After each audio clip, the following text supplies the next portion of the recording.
Bonjour à tous. Les obsèques de François Patria seront célébrées demain matin à la collégiale Notre-Dame de Semur-en-Auxois.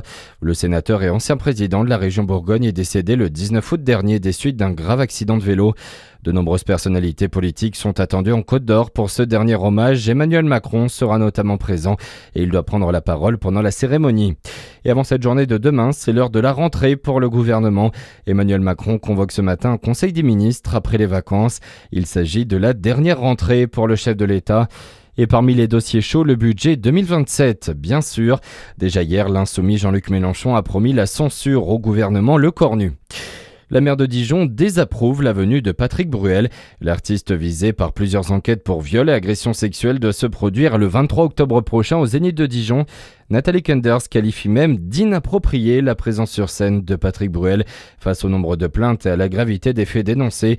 Il devrait faire preuve de responsabilité et de décence et renoncer à se produire tant que la justice n'aura pas statué, écrit l'élu sur ses réseaux sociaux. Un homme d'une vingtaine d'années blessé par balle dans le quartier de Planoise ce week-end à Besançon. Des coups de feu ont été entendus hier aux alentours de 14h dans ce secteur de la ville.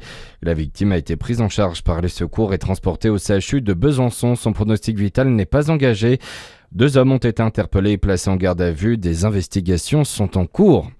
Prudence maximale aujourd'hui en Saône-et-Loire. Le département est placé en vigilance orange sur la carte de la météo des forêts, ce qui signifie un risque élevé de départ de feu. L'alerte devrait être levée demain. Ils font partie du patrimoine local. Les vins bourguignons sont appréciés et reconnus à l'international.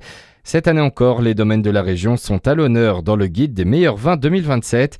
La liste est établie par la revue du vin de France qui, Hugo Moutet-Joyeux, se base sur un système d'étoiles. Oui, un système d'étoiles comme on en retrouve dans le célèbre guide Michelin et ses fameux restaurants étoilés, sauf qu'ici nous parlons de domaines viticoles.